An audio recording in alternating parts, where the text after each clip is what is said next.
Airtime sends Joseph McConnell crashing back to earth.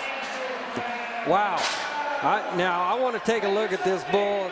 We got to play this back in slow motion. Justin, I don't know that I've ever seen one get any ranker or any steeper than that.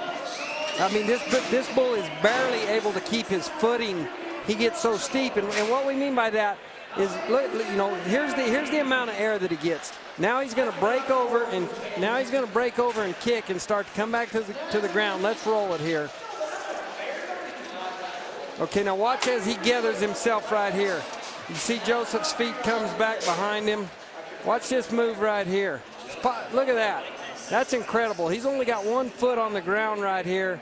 That's a good 1,700-pound bull doing some amazing stuff. Ty, that was bushwhacker-esque right there. I mean, that was big time stuff.